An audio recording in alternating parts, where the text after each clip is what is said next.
Prime number या अभाज्य संख्याएं, जिसे हिंदी में हम लोग कहते हैं, क्या होती हैं? ये महत्वपूर्ण संख्याएं होती हैं और इन संख्याओं पे हमेशा प्रश्न भी आते हैं।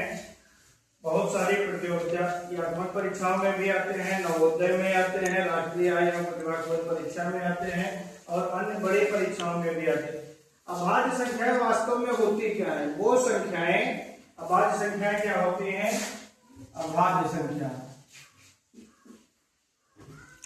अभाज्य संख्या वास्तव में होती है जो या तो स्वयं से विभाजित हो, स्वयं से या एक से विभाजित हो, या एक से विभाजित हो।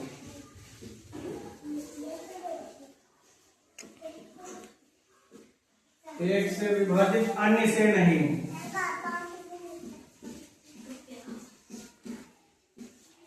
या तो एक से विभाजित हो या स्वयं से और किसी से नहीं हो, उसे अभाज्य संख्या कहते हैं। जैसे सबसे छोटी अभाज्य संख्या जो होती है, ये एक प्रश्न बहुत पूछा जाता है, सबसे छोटी अभाज्य संख्या 2 होती है, 2 से शुरुआत होती है। 2, 3, 5, 7, 11, 13, 19 असंख्य होती हैं। अभाज्य संख्याएं भी असंख्य होते हैं। देखो 2 के केवल 2 ही, या तो 2 स्वयं से कटेगी या 1 से कटेगी। 3 के भी या तो 3 के पहाड़ा में आएगा या 1 के पहाड़ा में आएगा और किसी में नहीं आएगा। तो ये तो हम जैसे 100 तक मान लो हम याद कर सकते हैं संख्याएं कौन कौन से अभाज्य होंगी, लेकिन अगर बड़ी संख्या दी है कोई तो उसको अभाज्य हमको ज्ञात करने के लिए एक तरीका होता है। कैसे निकालेंगे? जैसे हमको संख्या मान लो पता है, प्रश्न मान लो दे दिया गया 197 अभाज्य है या नहीं। 197 अभाज्य है अथवा नहीं, अथवा नहीं, मान लो ये प्रश्न आ जाता है, तो हम क्या करेंगे?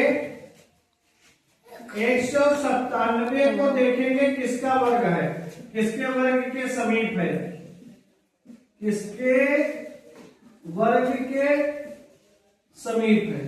सबसे पहले हम ये देखेंगे, तो 197 जो भैया है ये 14 के वर्ग के समीप है, क्योंकि 14 का वर्ग होता है 196। तो इससे 14 से पहले जो भी अभाज्य संख्याएं हैं, 14 से पहले जो भी अभाज्य संख्याएं हैं, उन संख्याओं से हम भाग दे करके देखेंगे। अगर उन संख्याओं से भाग देने पर ये पूरा विभाजित हो जाता है तो ये अभाज्य नहीं होगा। अगर ये विभाजित नहीं होता तो अभाज्य होगा। देखो 2 से हम इसको काटेंगे, 2 9 18, 2 8 16 नहीं विभाजित हुआ। 3 से काटेंगे, 3 6 18 और 3 बचे 15, 2 फिर भी शेष बच गया। 5 से अगर विभाजित करेंगे तो 5 3 15, 4 बचा, 7 बचा, 47 हो गया। 5 9 45, फिर भी जो है शेष बच गया 2। 7 से काटेंगे तो 7 दूनी 14, 5 बचा, 7 बचा, 7 8 56, 1 फिर भी शेष बच गया, 7 से भी विभाजित नहीं हुई।